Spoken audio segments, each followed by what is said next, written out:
My next guest is Hunter Byington, the principal of Closer Consulting. Welcome, Hunter. Well, thank you. Thanks for being here. And I want to know all about Closer Consulting. Tell me about it. Oh, my goodness. Well, we got 5 hours. I can start at the beginning when I was a little boy in Alabama. Now, we moved here in '86 and started Closer at that point. We were a sales and marketing company. We've been focusing initially on salespeople.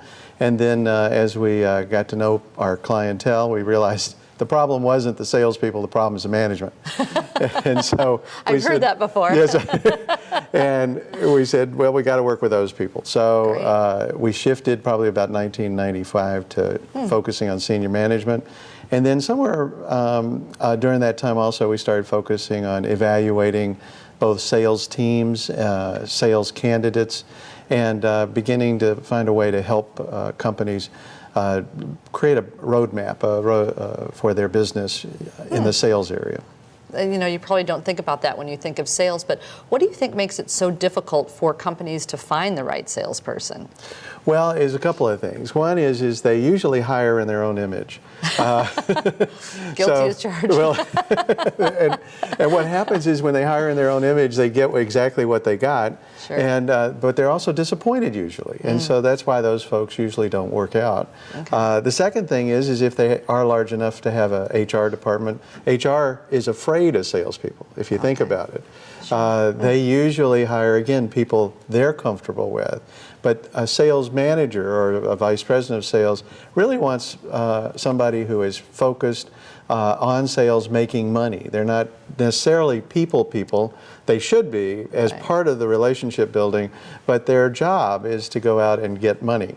And it's a little bit different animal. And either the owner or HR is frustrated with that. But the second thing that usually happens is once they do hire somebody, they think they got somebody will put up with them, come in at 8 o'clock in the morning and stay till 5. Right. They almost always complain about them. And the reason is because they're watching them all the time. And you got to stop doing that. Leave them alone, let salespeople go do what they need to do. But finally, if they're not a good one, the problem usually goes away when they make a big sale or 2 sales. Sure. And what we find is that they're missing and misunderstanding that the right activity, the right focus on accounts development, and doing the consistent things. Much like football, you have to go still practice, still have to go play the game. They got to do that, but a lot of salespeople don't, and a lot of sales managers don't recognize that and work with it. Interesting. So sometimes, I know we've chatted about this before, that sometimes companies aren't looking for the right profile. And so how do they go about changing that and bringing in the people that are probably more specific for their particular company? Does that make sense? Well, it does, and a lot of people first off start hiring to the profile that they have in their head of a salesperson. Okay. You know, what is it? A backslapping, happy-go-lucky. They know all the jokes and they can drink everybody under the table, and then somehow play golf and get sales. Yeah. That type of person, if you hire that person, what we found is 50% of those people never make it. Okay. Not only are they good people, not only, but they are good people, but they can't sell. But they're really good people. They ought to be in customer service. So the second thing that we found is that they not only hire in their image like we talked about earlier, but then they have a couple other things.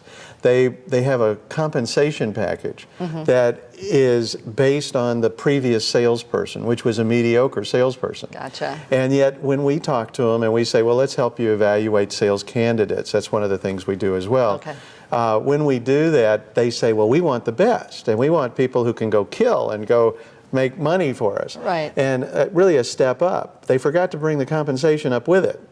And so they get confused and frustrated when we start advertising for the sales candidates. Right. We find that the people who apply for the salary or the income possibilities, and those aren't really the super best salespeople. So you got to go up a little bit. And what we found is that small, medium-sized businesses usually put more money into compensation than even the larger companies. Really? That's interesting. Yeah, well, because they play that game of let's tell you about benefits. Okay. But in the middle-sized companies or small ones like our chamber members, what you've got there is people who are committed. They usually coach better. and so on. Sure. But so that's the second thing. And then the third problem really is when you have the compensation is the expectations. Right. You know, you're sitting there expecting a superstar. But the trouble is, again, your job description described a mediocre salesperson.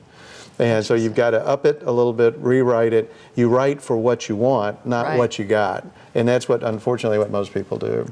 And so what we do to help is we'll put together with the company a complete hiring process from writing the ad to generating the candidates to assessing and evaluating if they can sell and will sell for you. So you help them get the person that actually is the best fit for the company. Exactly, and that can sell. Now, one other sidebar. Yeah. People, again, like I said, hire in their what they see, you know, and they think the best salespeople aren't necessarily a reflection of them. They have to understand that they want them to do a job. That is to go take money out of somebody's wallet and pull it in theirs. Yeah.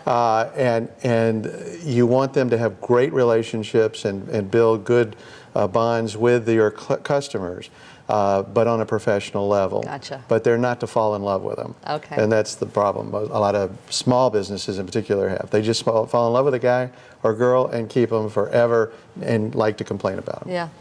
One last question. Yeah. What's the biggest myth about sales, would you say? I think the biggest myth is that they're a backslapper, you know, that they're just, that it's natural. We have been evaluating salespeople since 1991. We've done over 700,000 salespeople. And one of the things we found is only 26% of them are hireable.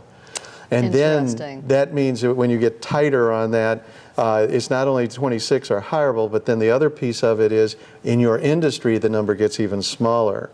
So what we've been successful at doing is helping you find the salespeople who are not only hireable, but then who produce. 90% of the people we recommend usually are in the top half of your sales group in the first 6 months or to a year.